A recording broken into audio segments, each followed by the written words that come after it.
Hello everyone. हम अपनी book BHDC 134 Hindi गद्य साहित्य, हमने इसका जो कुटुज नामक निबंध किया था, जिसको जो था इकाई नंबर 14, जो कि हरिप्रसाद द्विवेदी जी ने लिखा है। आज हम उसकी संदर्भ सहित व्याख्या करते हैं। इससे पहले मैं इस वाले चैप्टर का आपको करा चुकी हूँ, अंतर्वस्तु विश्लेषण। आज हम इसकी व्याख्या करते हैं। सबसे पहले इस वाले चैप्टर में भी सिर्फ एक ही गद्यांश दे रखा है यहाँ पे।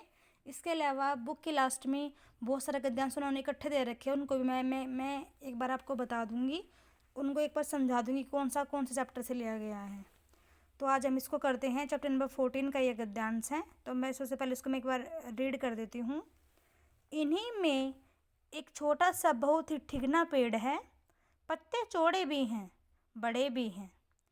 फूलों से तो ऐसे लदा है कि कुछ पूछिए नहीं।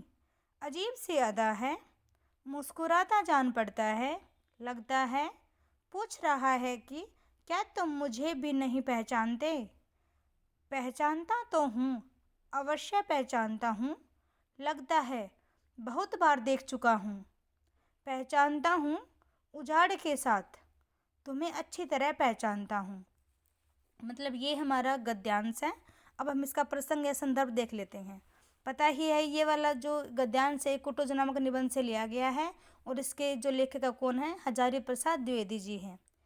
जो इस वाले गद्यांश में जो हजारीप्रसाद द्विवेदी जी हैं, वो हमको कुटुज के पौधे के सौंदर्य और विशेषता के बारे में बता रहे हैं।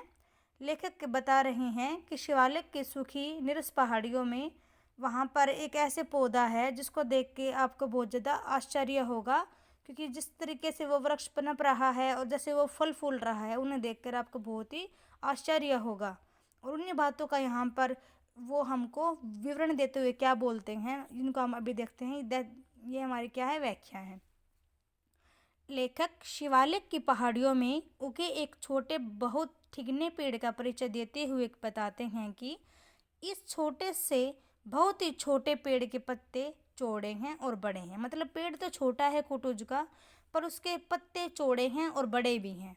पूरा पेड़ फूलों से भरा हुआ है। लेखक उस पेड़ का मानवीकरण करते हुए कहते हैं कि इस पेड़ को देखने पर कुछ विशिष्टताएं लगती हैं, ध्यान अपनी तरफ खींचता है। फूलों से लदा यह वृक्ष ऐसा लगता है कि मानो मुस्कुरा रहा हो। मतलब कि क्या कह रहे हैं, छोटा सा पेड़ है, ठिगना सा पेड़ है, पर उसको देख के ऐसा लगता है कि हम उसको देखें, वो हमको अपनी तरफ खींच रहा है, क्योंकि छोटा सा पेड़ है पर उसके पत्ते चौड़े हैं और बड़े बड़े हैं, फूलों से बिल्कुल भरा पड़ा है। तो मतलब हमारा मन उसको देखने के लिए करेगा, वो हमको अपनी तरफ खींच रहा है। लेखक को यह भी लगता है कि पेड़ उनसे पूछ रहा है कि क्या द्विवेदी जी उस वृक्ष को पहचानते हैं, उनके विशिष्ट को जानते हैं, उसके सांस्कृतिक महत्व को जानते हैं। लेखक उस पेड़ के इस प्रश्न पर जोर देकर कहते हैं कि उन्होंने इसे कई बार देखा है। मतलब कि वो क्या कह रहे हैं, द्विवेदी जी को क्या लगता है कि वो पेड़ उनसे पूछ रहा है, क्या तुम मुझको जानते हो, क्या तुम मेरे को पहचानते हो। तो मतलब जो द्विवेदी जी है वो कह रहे हैं कि मैंने तुमको कई बार देखा है, मैं तुमको देख चुका हूँ, मैं तुमको अच्छे से जानता हूँ। तो इस वाले अंश में लेखक कुटुज को आत्मीय संबंधों उजाड़ के साथी के रूप में अभिव्यक्त कर रहे हैं।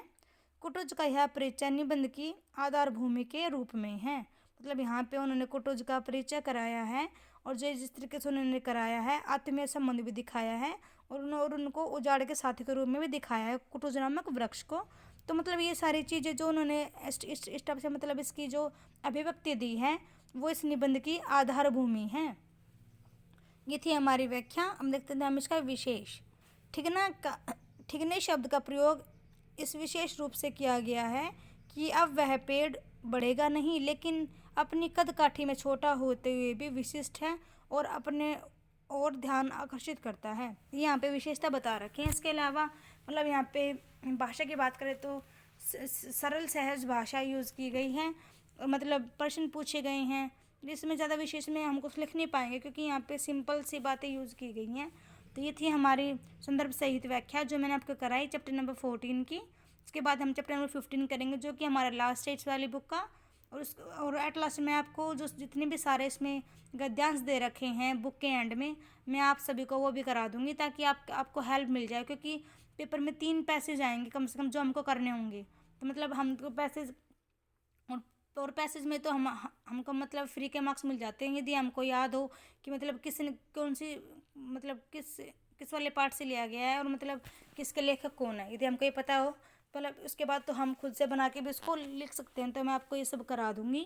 तो ये था हमारा चैप्टर नंबर 14 की संदर्भ सहित व्याख्या। Thank you everyone.